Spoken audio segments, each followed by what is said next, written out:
Hoy 4 de marzo, celebramos a San Casimiro de Polonia, año 1484. En su idioma, el polaco, Casimiro significa el que impone paz. Kas, imponer. Mir, paz. Casimiro nació en 1458 en Cracovia. Era el tercero de los 13 hijos de Casimiro, rey de Polonia. Muchos santos han salido de familias muy numerosas, y de esta clase de familias llegan a la Iglesia Católica excelentes vocaciones. Educación esmerada. Su madre Isabel, hija del emperador de Austria, era una fervorosa católica y se esmeró con toda el alma porque sus hijos fueran también entusiastas practicantes de la religión. Ella en una carta a una amiga hace una formidable lista de las cualidades que debe tener una buena madre, y seguramente que esas cualidades fueron las que practicó con sus propios hijos. Y además de la educación que le dieron sus padres, Casimiro tuvo la gran suerte de que el rey le consiguieran 2 maestros que eran buenísimos educadores, el padre Juan y el profesor Calímaco. El padre Juan era polaco y dejó fama de ser muy sabio y muy santo, pero su mayor honor le viene de haber sido el que encaminó a San Casimiro hacia una altísima santidad.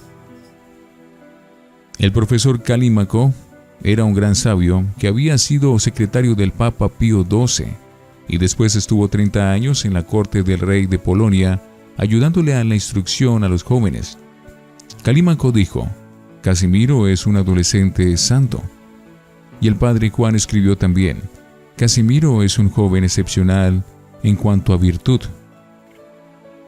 Claro está que no basta con recibir una buena educación de parte de los papás y tener buenos profesores, sino que es necesario que el joven ponga de su parte todo el empeño posible para ser bueno.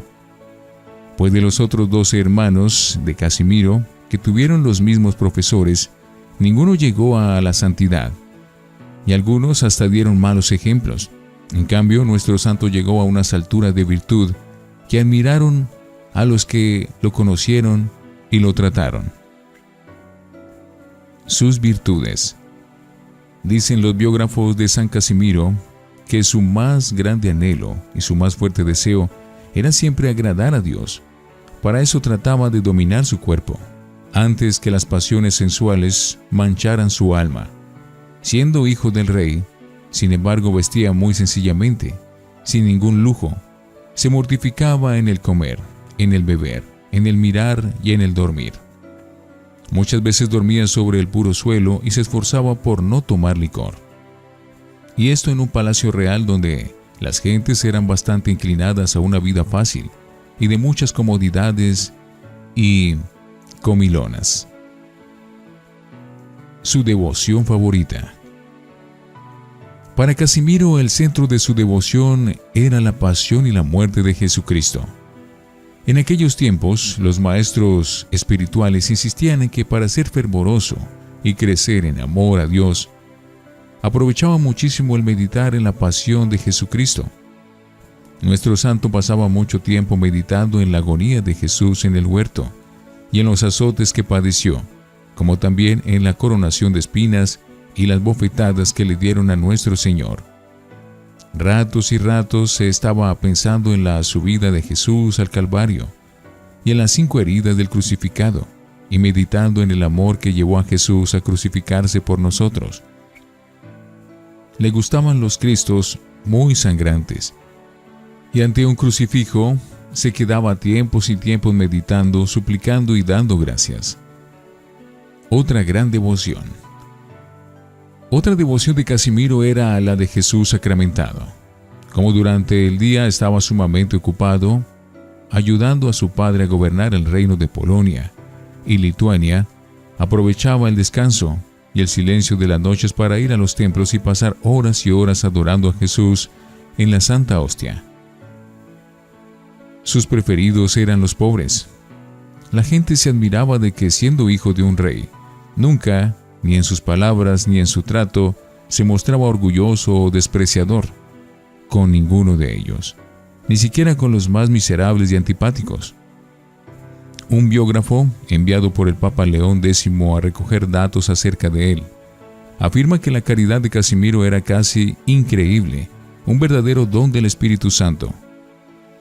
Que el amor tan grande que le tenía a Dios lo llevaba a amar inmensamente al prójimo, y que nada le era tan agradable y apetecible como la entrega de todos sus bienes en favor de los más necesitados, y no solo de sus bienes materiales, sino de su tiempo, sus energías, de su influencia respecto de su padre y de su inteligencia, que prefería siempre a los más afligidos, a los más pobres, a los extranjeros que no tenían a nadie que los socorriera, y a los enfermos, que defendía a los miserables, y por eso el pueblo lo llamaba el defensor de los pobres. Su padre quiso casarlo con la hija del emperador Federico, pero Casimiro dijo que le había prometido a la Virgen Santísima conservarse en perpetua castidad, y renunció a tanto honroso matrimonio.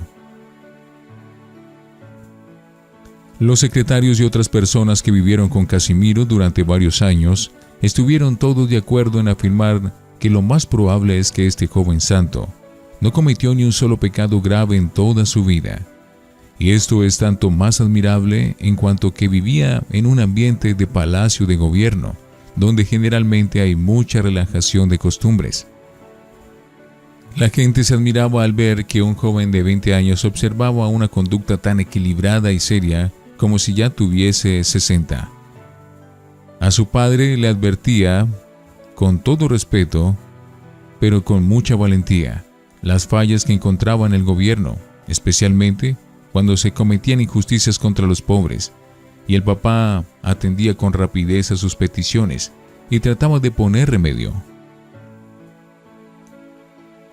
Muerte joven.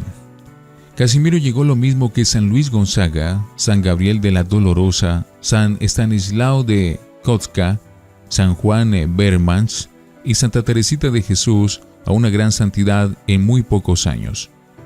Se enfermó de tuberculosis. El 4 de marzo de 1484, a la corta edad de 26 años, murió santamente dejando a todos los más edificantes recuerdos de bondad y de pureza. Lo sepultaron en Vilna, capital de Lituania. A los 120 años de enterrado, abrieron su sepulcro y encontraron su cuerpo incorrupto, como si estuviera recién enterrado. Ni siquiera sus vestidos se habían dañado, y eso que el sitio donde lo habían sepultado era muy húmedo. Sobre su pecho encontraron una poesía a la Santísima Virgen que él había recitado frecuentemente, y que mandó que la colocaran sobre su cadáver cuando lo fueran a enterrar. Esa poesía que él había propagado dice así: Cada día, alma mía, di a María su alabanza, en sus fiestas la honrarás y su culto extenderás. Hasta después de muerto quería que en su sepulcro se honrara a la Virgen María, a quien le tuvo inmensa devoción durante toda su vida. San Casimiro trabajó incansablemente por extender la religión católica en Polonia y Lituania. Y estas dos naciones han conservado admirablemente su fe católica. Y aún en este tiempo, cuando las gentes ven que está en peligro su religión, invocan al santo joven que fue tan entusiasta por nuestra religión. Y él demuestra con verdaderos prodigios lo mucho que intercede ante Dios en favor de los que lo invocan con fe. San Casimiro de Polonia, ruega por nosotros.